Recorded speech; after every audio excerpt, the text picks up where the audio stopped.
Hello दोस्तों, राम राम, प्रणाम, नमस्कार। हमारे चैनल पर आप लोग का बहुत बहुत स्वागत है। वंदन है, अभिनंदन है। कृपया करके हमारे चैनल को सब्सक्राइब करिए। वीडियो अच्छी लगे तो लाइक शेयर कमेंट जरूर करिएगा।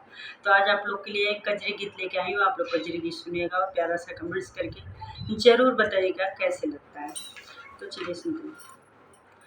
खेलत रहे कजरी कन्हैया धरे आचारी आचरवा बीच लागल रे झालर मोतिया आचरवा बीच लागल रे झालर मोतिया खेलत रहे कजरी कन्हैया धरे आचारी आचरवा बीच लागल रे झालर मोतिया चरवा बीच लागल रे झालर मोतिया बाबा पूछे बातिया नायन से छूटल हासिया नायन से छूटल हासिया झूमू का कैसे टूटल हो नाई हरवा झूमू का कैसे टूटल हो नाई हरवा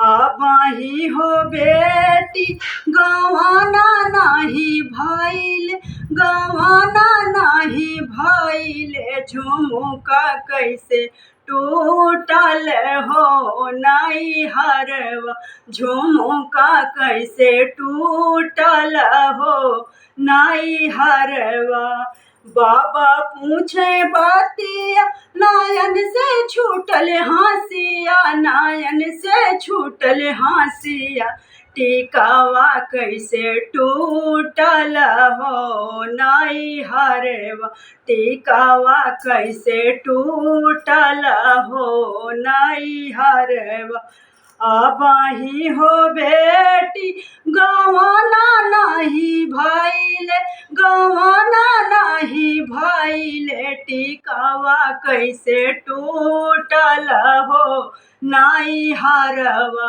टिकावा कैसे टूटल हो नाई हरवा बाबा पूछे बातिया नायन से छूटल हासिया नायन से छूटल हासिया नाथिया कैसे टूटल हो नाई हरवा नाथिया कैसे टूटल हो नाई हरवा आबाही हो बेटी गवाना नाही भाईले गवाना नाही भाईले नाथिया कैसे टूटल हो नाई हरवा नाथिया कैसे टूटल हो नाई हरवा नाथिया कैसे टूटल हो नाई हरवा खेलत रहे कजरी कन्हैया धरे आचरी आचरवा बीच लागल रे झालर मोतिया आचरवा बीच लागल रे झालर मोतिया खेलत रहे कजरी कन्हैया धरे आचरी आचरवा बीच लागल रे झालर मोतिया आचरवा बीच लागल रे झालर मोतिया आचरवा बीच लागल रे झालर मोतिया।